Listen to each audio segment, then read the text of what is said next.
Hey guys. Thanks for stopping by. This video is perfect for explaining the fat acceptance movement. Milo says it like it is and doesn't sugarcoat the problem at hand.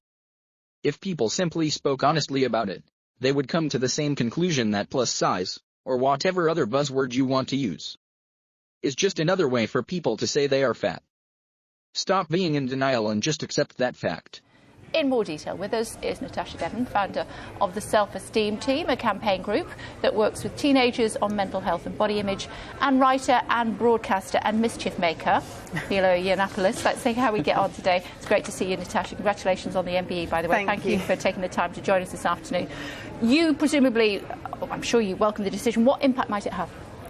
I think body image, the more I learn about it, the more complicated I realise it is. And things like mannequins and adverts, they're symbols, really, I think, more than anything, of the pressures that women face. So Topshop's decision is a victory, but it's not going to change. It's not going to change anything significant, I don't think. Why not? Because it runs so deep, it's in the very fabric of our society. And that's why we go into schools and work on changing mindsets and giving young people the armour they need to question capitalism, because it's in the very fabric of the world that we live in. A mannequin, it might shock you out of your revelry, and that's certainly what's happened with this campaign, but this stuff is all around us all the time. Well, it's extraordinary, isn't it, to hear about, the fact that there's apparently a problem with women worrying about being too thin. That's, of course, not the problem. The problem is that everyone's getting too fat. And actually, there's no evidence, really, that any of this stuff has much of an impact. A lot of the science is very fuzzy on this. It's social science stuff rather than any real sort of reports or anything. I mean, what worries me about all of this kind of stuff is the implication that somehow we're going to make people's lives happier or better by encouraging them to believe that whatever body shape they are and whatever they look like, they're beautiful and they're going to be happy. A listener actually commented on a recent video saying exactly what Milo is explaining. Women are deluding themselves into believing they are a healthy weight. For example, a size 12, 50 years ago was smaller than a size 12 today.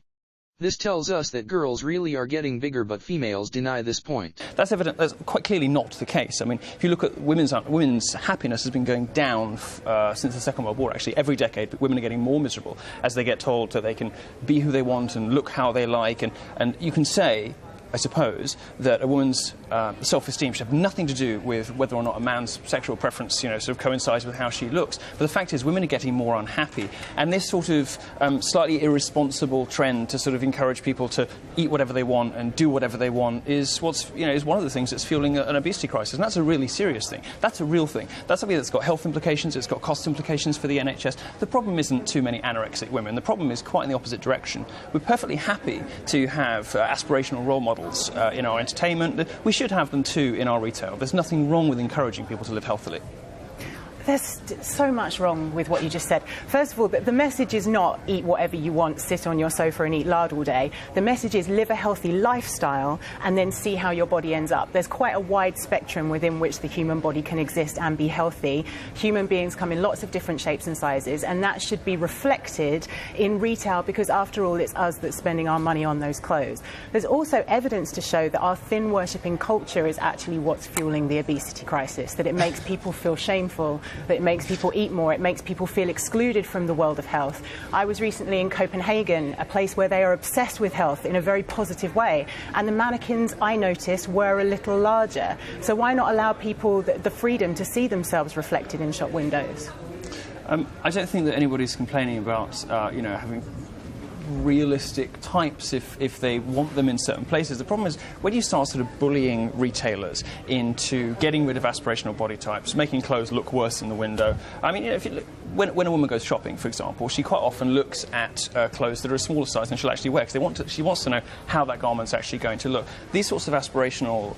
Not sure that's true, but go on. Well, I love how we're being told what women look for when they go shopping. This is obviously from the sort of mansplaining school of feminism, which of course also hates capitalism, as we heard earlier. And there's always, what I really don't like about this debate is it's a sort of women-on-women kind of violence. This isn't really about whether sort of heteropatriarchal, capitalistic sort of superstructure or weird atmosphere that is encouraging women to have unhealthy attitudes towards their bodies. What this is really about, unfortunately, very often, is older women who aren't very happy taking out their frustration on younger women and on youth culture. And if you look, unfortunately, at a lot of the activists who do this, the people who make the complaints, the journalists, the media figures who are doing this, very often they are older, very often they are single, very often they are taking out, their frustrations in their own personal lives on brands that are aimed at 22-year-old girls who are much closer to the sorts of body shapes that we see in the windows. You're taking out your frustration on the youth of today.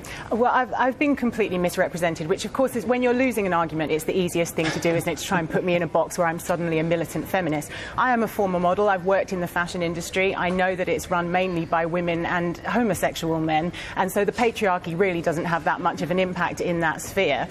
Also, it's when I go shopping, what I want to know is what the garment will look like on me, not on a 6'1" dummy with a 26-inch waist. If you cannot design for a realistic body shape, then you're not a very good designer. If you can only design for a coat hanger, you're creating art, not a garment that's designed for a human body.